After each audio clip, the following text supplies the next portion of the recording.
solo un 20% es producido lo que es ahí de la T3 a nivel de la hormona. El 80% es más por deiodidación del T4. Entonces, el hígado, los riñones tienen bastante actividad de ionidasa y con mayor fuente de T3. O sea, ¿dónde hay la deionidación más? Es por una ionidasa en el hígado y riñones. El yodo de la economía, ¿cómo viene el yodo? El yodo es esencial para la función tiroidea. El consumo de alimentos o con adición de yodo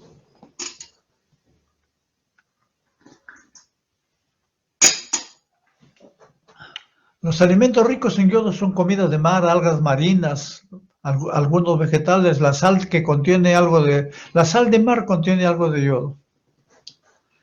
Ya hemos mencionado que el yodo de la dieta es absorbido como yodao, se distribuye en el fluido extracelular, contiene yodo derivado de la tiroides. Lógicamente es transportado a la tiroides y eliminado por la orina. Las necesidades de yodo varían de acuerdo a las edades, de acuerdo a las necesidades. De 0 a 6 meses, 110 microgramos. De 5 a 12 meses, 130. Niños de 1 a 8 años, 90 microgramos. De 9 a 13, 120. Adolescentes, 150. Gestantes, 220 microgramos. Y en ese contexto vemos la deficiencia es leve cuando es de entre 50 y 90. Moderada entre 20 y 49 y severa menor a 20.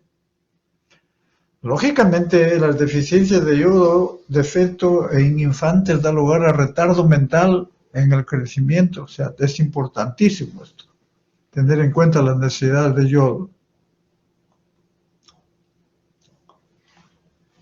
El metabolismo de la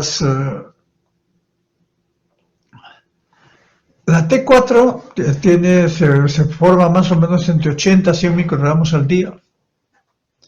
El pool que contiene es entre 800 a 1000 microgramos. Y de acá de este pool, de 800 se degrada el 10% más o menos. El 80% de la T4 es deionizada, o sea, se desioniza. 40% para formar T3 y 40% para formar T3 reversa. ¿Qué significa la T3 reversa? Es una diodotironina que sin acción, aparentemente sin acción. 20% conjugado con ácido glucurónico para formar tetrayodo acético que se va a eliminar. La deionización de T4 a T3 incrementa la actividad biológica, ya lo mencionamos desde el inicio. Mayor parte de T3 es producida por deionización extratiroidal, o sea, la T3 se obtiene más por deionización que por la formación a nivel de la glándula. La producción total es de 30 a 40 microgramos, pero un POL tiene 50 y la mayoría es intracelular. Bueno, unión a proteínas, generalmente se usa la tiroglobulina, la transtirretina, albúmina y lipoproteínas. Y hay cierta variación entre ambos. La T4, casi sus datos, ciertas variantes en su unión a las tiroglobulinas, a las transtirretinas, a las albúminas. Los cambios en las concentraciones séricas preferentes a la fracción unida a las proteínas tienen efecto en la concentración total, lógicamente, porque la que está libre es la que tiene acción. Las acciones de las hormonas tiroideas.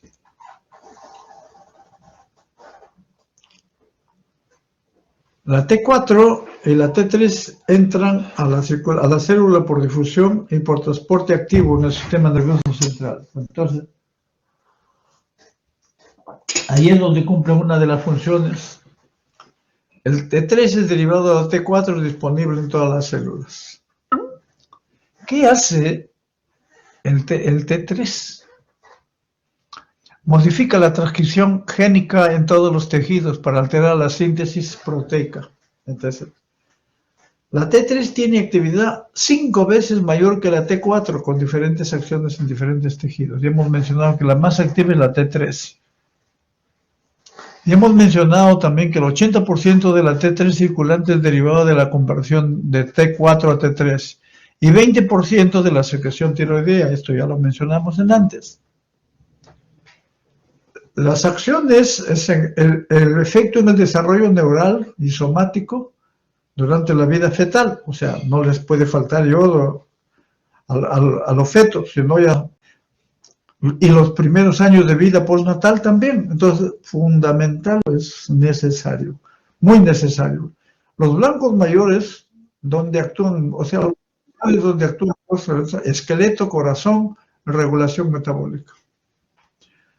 Acá tenemos un aspecto es las hormonas tiroideas son responsables del desarrollo encefálico, somático en niños y de la actividad metabólica en adultos. En niños el desarrollo somático y a nivel encefálico también. Y en adultos a nivel metabólico. ¿En qué contexto? El aumento y regulación del metabolismo de los hidratos de carbono, grasa, proteínas en la mayoría de tejidos. Pero no solos, sino en acción coordinada con la insulina, glucagón, corticoides, catecolaminas. Y otro de los aspectos es que aumentan el consumo de oxígeno y producción de calor por aumento del metabolismo basal. Estos son los efectos en el metabolismo. Y desarrollo sobre el crecimiento, acción directa de las células sobre las células y una acción indirecta sobre la síntesis de hormona de crecimiento. Los efectos a nivel metabólico, aumento del consumo de oxígeno, de la producción de calor, formación de radicales libres. Cardiovasculares, efecto inotrópico, inotropo positivo. Efecto simpático, aumento de receptores adrenérgicos en músculo cardíaco esquelético. Disminuye receptores adrenérgicos en corazón. En todo caso, amplifican la acción de las catecolaminas, lo que hacen las hormonas tiroideas. Efectos pulmonares mantienen estímulos normales de hipoxia. Aumenta la motilidad intestinal, por eso en hipertiroidismo hay pacientes que están con diarrea. Efectos hematológicos sobre las demandas de dos. En el hipertiroidismo aumenta la producción de eritropoyetina, la eritropoiesis. Efectos esqueléticos. Aumenta la remodelación. ¿Qué significa remodelación? Pérdida de hueso y producción de hueso. O sea, en la medida que en la vida adulta la remodelación es más o menos equilibrada. Al parecer en la vida, ya en la tercera edad, es mucho más rápida la remodelación y hay más riesgo a veces. Aumento de la remodelación, o sea, con predominio de la resorción. O sea, la resorción es pérdida de hueso, en términos claros, digamos. Aumento del calcio y calciuria, excreción de marcadores de resorción ósea. Efectos neuromusculares. En el hipertiroidismo hay pérdida de tejido muscular, hay miopatía, creatinuria ocasional y también en los reflejos, cambios, incrementa los reflejos osteotendinosos. En los lípidos y carbohidratos aumentan la gluconeogénesis y lógicamente absorción intestinal de glucosa, liberación de ácidos grasos. Endocrinológicos aceleran el recambio metabólico de las drogas y hormonas. Trastornan la ovulación, tanto en hiper como en hipotiroidismo hay trastornos de la ovulación. En el paciente que son hipotiroideos tienen más tendencia a tener infertilidad en hipotiroidismo. Producen hiperprolactinemia por hormona tirotrófica en hipotiroidismo. Fármacos que afectan a las hormonas tiroideas. Actúan a diferentes niveles, o sea, inhiben la secreción de DSH en altura. contienen fármacos que contienen yodo, otro grupo. Fármacos que incrementan el metabolismo del T4 y T3. Y fármacos que intervienen con la absorción del yodo.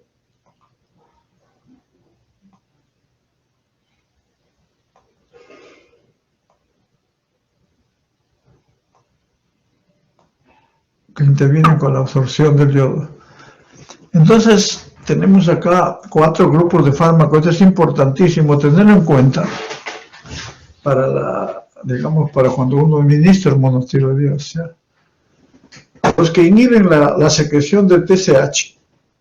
O sea, si ya no hay TSH, ya no se va a formar hormonas. Dobutamina, dopamina o creótido, levodopa, corticoides, veraxotene y metformina.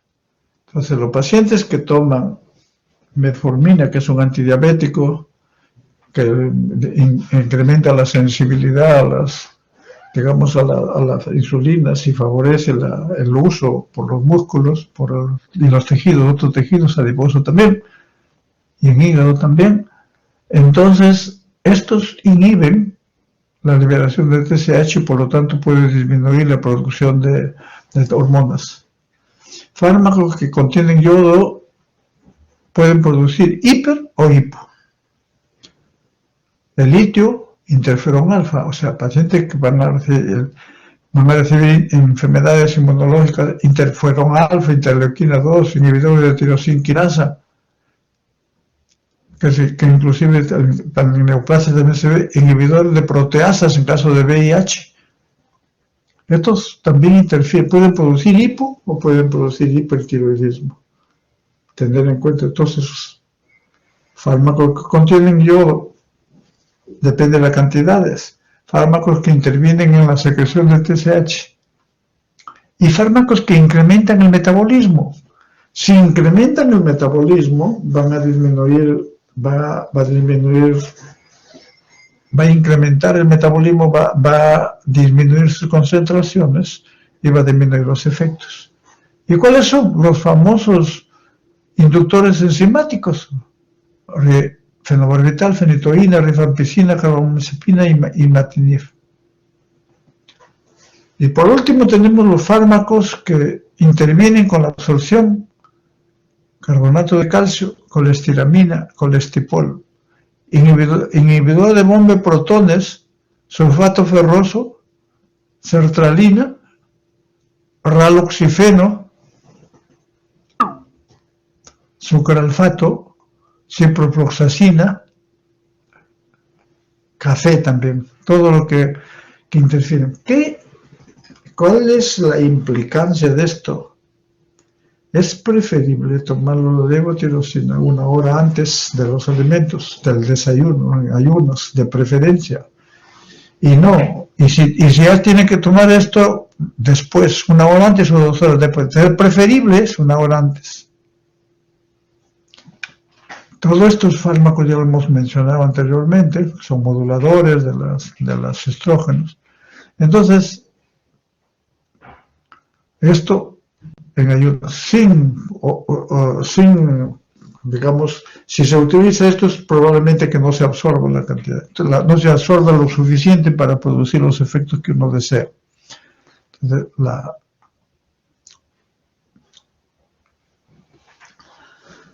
el otro punto es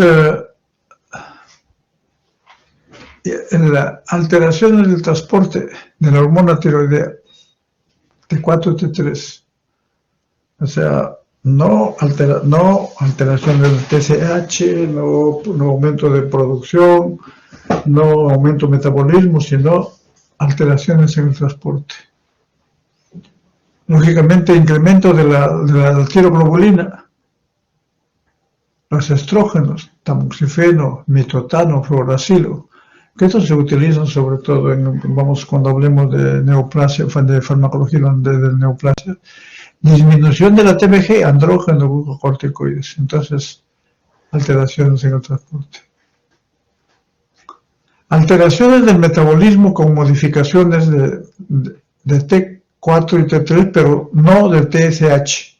incremento de metabolismo, inductores enzimáticos o inhibidores de la tirosinquinasa también. Efecto en la función tiroidea en las acciones farmacológicas. Lógicamente, anticoagulación también, disminución de la acción de la insulina en la vía de transformación de glucosa en hipotiroidismo.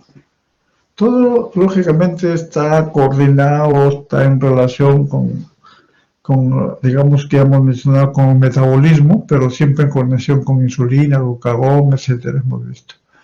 Los sedantes y analgésicos identifican los efectos sedantes y depresión respiratoria por sedantes y opioides en hipotiroidismo, en hipo. Y situación contraste en hipertiroidismo, incrementan, o sea, son diferentes acciones. ¿Cómo vamos acá a hacer un resumen nomás de esta lámina, pero ustedes ya lo tienen para revisarlo?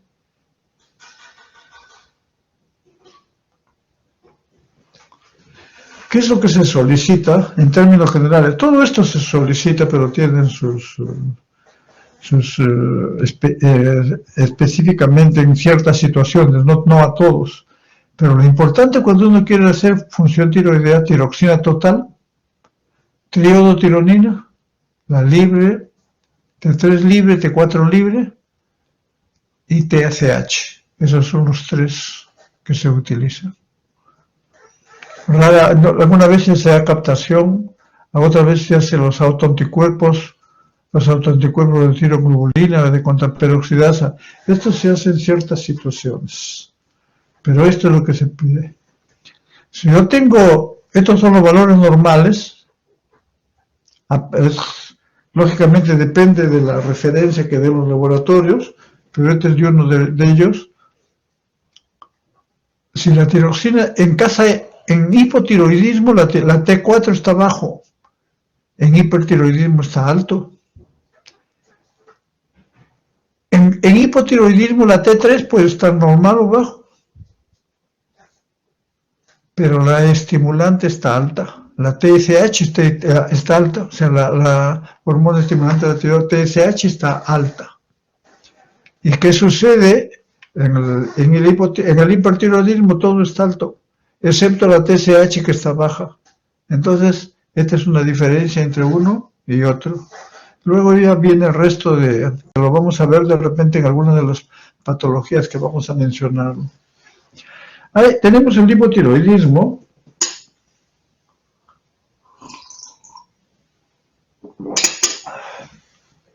El hipotiroidismo primario, generalmente la mayor parte son por tiroiditis autoinmune, que es la tiroiditis de Hashimoto, que son por defectos en la supresión de función de linfocitos T, etc. Hay otro, el hipotiroidismo iatrogénico, exposiciones a radiación, por ejemplo, después de tiroiditomía total. O sea, cuando los pacientes les hacen extracción de la tiroides o le dan un yodo radioactivo, prácticamente el yodo radioactivo va a producir hipotiroidismo. O también las dosis excesivas de los antitiroideos que vamos a ver luego. Este es el iatrogénico, el primario. El secundario es a nivel ya de la pituitaria. Puede ser causado por la destrucción de la tirotrofina por tumores pituitarios, radiaciones, cirugía, etc. Necrosis postparto, que es la síndrome de Sheehan famoso. ¿Cuándo hago diagnóstico de hipotiroidismo? Aumento de TSH sérico en hipotiroidismo primario. T4 disminuido y las concentraciones T3 a menudo se mantienen en el rango normal. Anticuerpos antitiroideos, peroxidasa y antitiroglobulina son usualmente elevados, en este caso en el hipotiroidismo primario. En falla pituitaria, que es secundaria, sospecha en paciente con disminución de T4, TSH también, inapropiadamente normal o bajo. ¿Cuáles son los objetivos del tratamiento en el hipotiroidismo? Restaurar las concentraciones, alivio, normalización de la TSH. reducción del tamaño del bocio, si es que está presente. Las hormonas tiroideas, generalmente, la T3 tiene afinidad por los receptores, lógicamente 10 veces más que T4, lo que explica su mayor actividad biológica. Esto ya lo vimos en antes. El tratamiento es con levotiroxina. La levotiroxina, que es la T4, prácticamente como se va a convertir en T3, es la que que ese es el objetivo principal. Se puede iniciar con dosis bajas en pacientes que tienen problema cardíaco y se puede elevar, o si no con dosis de 50 microgramos de los que no tienen. Se puede llegar hasta dosis de 125, de acuerdo, si hay que tirarlo. Y de acuerdo, monitoreando los rangos de TSH. Es la droga de elección en gestantes y el objetivo es eliminar la TSH, es disminuir la TSH a niveles normales durante la gestación. Es de 0,1 de las 5, ya vimos los tratamiento del hipotiroidismo. Hay interacciones farmacocinéticas, interacciones en absorción con estos medicamentos, fármacos que incrementan el clínico del T4, o sea, los inductores, deficiencia de selenio, amidodarona puede bloquear conversión, también puede bloquear de T4 a T3. Entonces, ¿qué significa? O sea, los pacientes que tienen, hemos visto ya en las clases anteriores, la amidodarona es uno de los fármacos que se emplean en fibrilación auricular, el que más se emplea, y tiene inclusive, se almacena en el tejido adiposo. Y entonces la amidodarona puede bloquear. Hay una serie de efectos colaterales de estos fármacos. Puede bloquear la conversión de T4 a T3. Por eso hay que pedirle, hay que ver, hay que solicitar análisis a estos pacientes también. Luego viene el tiroides desecado, que es una derivado de tiroides de cerdo, también se utiliza. La liotironina, la T sérica, su potencia uniforme pero incidencia elevada de efectos cardíacos, por eso no se da la T3 directo. Alto costo y difícil de monitorear con los test convencionales, por eso no se utiliza. El Liotrix es una combinación de T4 con T3, hay varios acá. Lógicamente la T4 es convertida a T3. Reacciones adversas puede conducir a arritmias cardíacas, fibrilación auricular, falla cardíaca, angina de pecho, infarto miocardio. El hipertiroidismo puede producir densidad ósea e incremento de fracturas en el hipertiroidismo. Tenemos acá las diferencias entre las farmacocinéticas entre la T4 y T3. En el mixedema, que es una emergencia prácticamente en hipotiroidismo, se utiliza la levotirosina por vía venosa o la liotironina o combinada, glucocorticoides. Estos pacientes son manejados en cuidados intensivos y deben tener todo el soporte necesario para mantener sus controles vitales. Ahora vemos el último tema, que es el hipertiroidismo. Y acá podemos ver lo siguiente. Generalmente los bordes de los párpados cubren esta zona. Este se llama exoptalmos. Algunos oftalmopatía tiroidea, lógicamente, y hay bocio generalmente.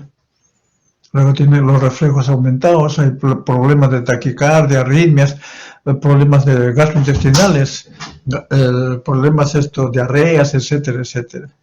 Luego vemos el hipertiroidismo, lógicamente se presenta con exposición de tejidos a niveles excesivos de T4, T3 o ambos.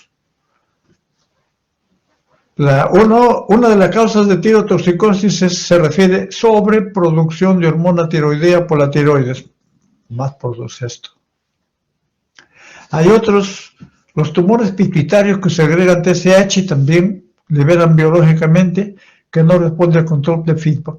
Estos tumores pueden secretar otras hormonas, o sea, no solamente la tiroides, o sea, La enfermedad de Graves base, lo que es una enfermedad autoinmune, prácticamente acá más común hipertiroidismo, generalmente se debe a la acción de anticuerpos estimulantes, trastorno autoinmunitario con producción de inmunoglobulinas.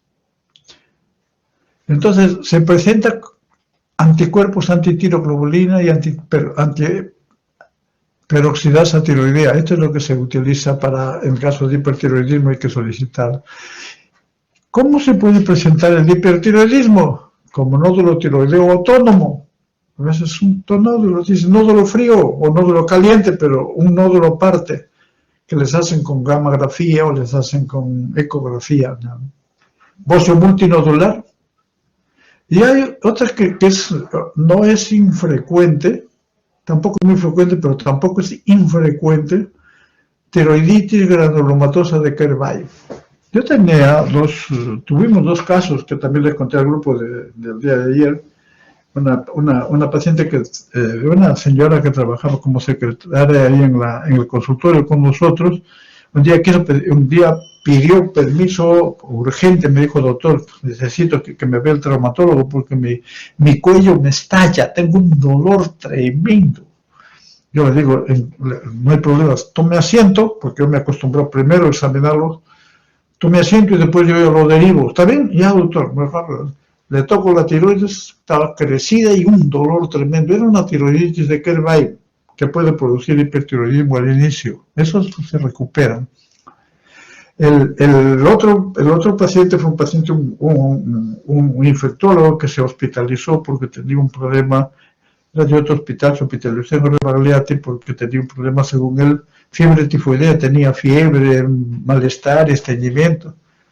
Y fue a visitarnos al piso, y en el piso yo lo veo, le digo, mire para arriba, mire, boom, saltó un bulto ahí, lo examiné, dolor, este es Kerrbay, doctor, no es tifoidea, tenía fiebre, tenía leucocitosis, vaya, era un Kerrbay, eso es importante.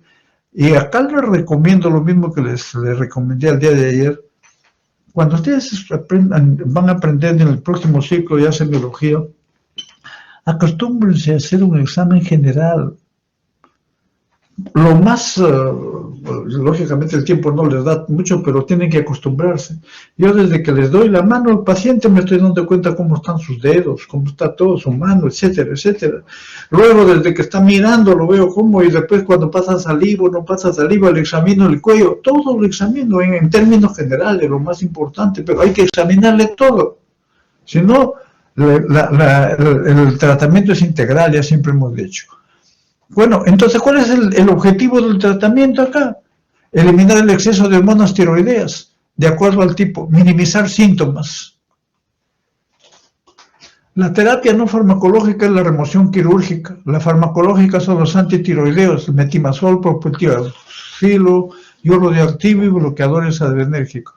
Acá podemos ver los tiocianatos, los ioduros, como sean, y lógicamente acá algunos fármacos que inhiben la inhibición, que inhiben la transformación de T4 en T3, sustancias de radiocontraste, bloqueadores beta, corticosteroides y amiodarona también.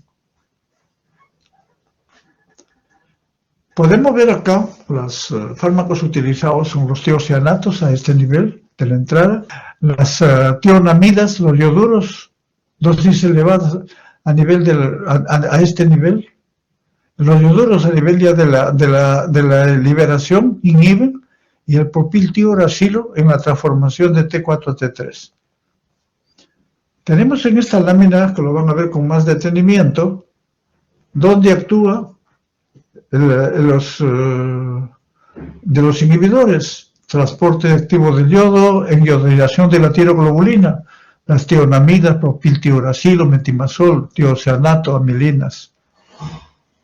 Reacción de acoplamiento, tionamidas, o sea, en todo esto se actúa. Liberación de la hormona, sale de litio y ioduros. Deionidación, la nitrotirosina, la nitrosotirosina, deionidación periférica, tiuracilo, miodarona, etc. Luego,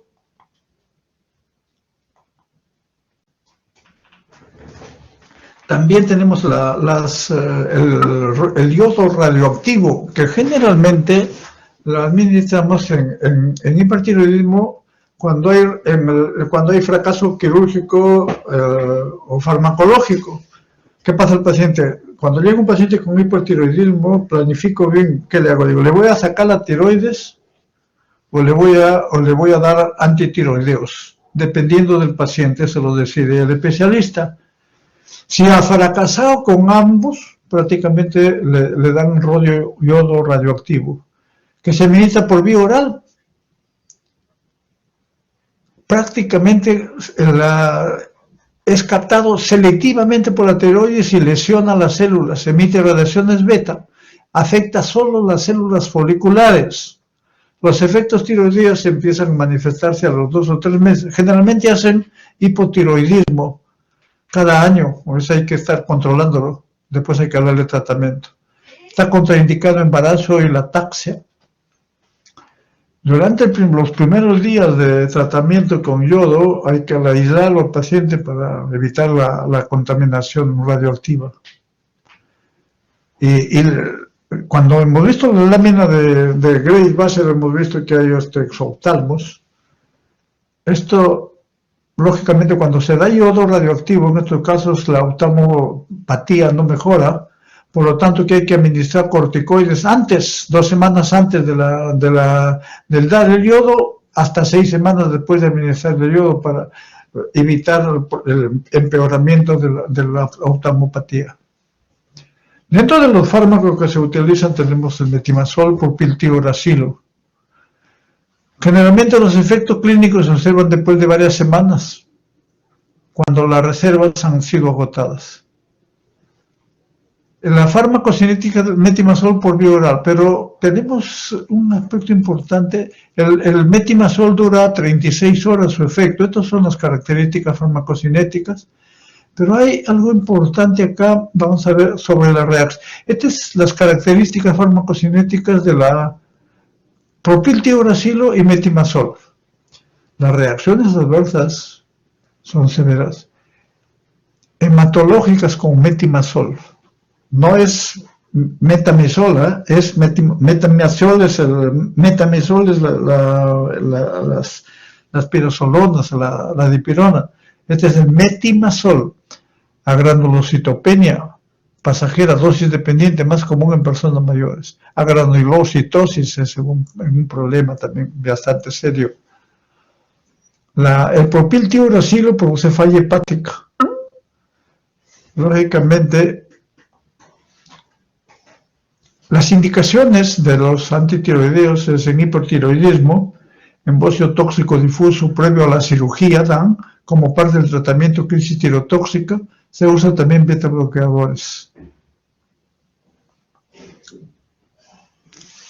Los ioduros bloquean la liberación de hormonas tiroideas, inhiben la síntesis por inhibición de la proteólisis de la tiroglobulina.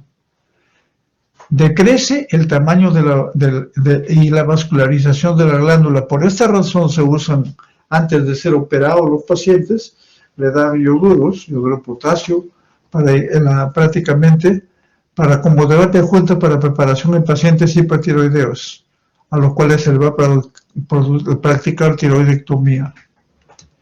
En pacientes severamente tirotóxicos con descompensación cardíaca, también se utilizan para inhibir la liberación de hormona tiroidea después de terapia con radioyodo. Las reacciones adversas, hay reacciones rash. No es recomendable su uso durante el embarazo, lógicamente, hemos mencionado esto. Otros fármacos que se utilizan son los beta bloqueadores. Se han empleado, los beta bloqueadores también hemos visto que tienen un efecto, aunque no tienen mucha implicancia clínica, pero en la deionidación de T4 a T3 también tienen cierto bloqueo. Y aparte de eso, en el manejo se han empleado en los síntomas y signos de hipertiroidismo. Generalmente son mediados por sistema adrenérgico. Por eso que hay taquicardia, sudoración, aumento. Los efectos son antagonizados por antagonistas adrenérgicos, o sea, los beta bloqueadores son los que se utilizan cuando hay hipertiroidismo, sobre todo cuando hay crisis y está temblando el paciente, sudorando. El propanolol y nadolol son los que bloquean parcialmente la conversión de T4 a T3. Es una contribución pequeña. Generalmente son utilizados como terapia adjunta con drogas antitiroideas cuando se trata de enfermedad de Graves ácido o óseo tóxico, o en preparación de cirugía o en tormenta tiroidea. Este es cómo se usan, generalmente se asocian. Y se utiliza para pacientes con síntomas hiperadrenérgicos. El propiltiuraciloglucocorticoides inhiben la deiodidación periférica, disminución de T4 a T3. Y esta es una lámina que es un resumen que siempre les ponemos del Caxum. Levotiroxina y liotironina en hipotiroidismo. Las tionamidas, metimazol, propiltirazol, acá tienen el mecanismo de acción en hipertiroidismo también. Los ioduros, preparación para tiroidectomía operatoria. Los beta bloqueadores, hipertiroidismo, en particular la crisis tiroidea, complemento para controlar taquicardia, hipertensión, fibrilación auricular. Yodo radioactivo, destrucción del parénquima. Hipertiroidismo, las personas deben mostrar eutiroideo o recibir beta bloqueadores antes de la administración de yodo radioactivo. O sea, no se le puede dar en este momento en crisis, hay que esperar. Y bueno, creo que con eso estamos terminando. ¿Alguna pregunta, por favor? Bueno, si no hay preguntas, vamos a terminar la clase. ¿No hay alguna pregunta? ¿Algún comentario? Bueno, entonces vamos a suspender la clase. Gracias a ustedes, a todos. Espero que haya sido claro, ¿sí? Gracias.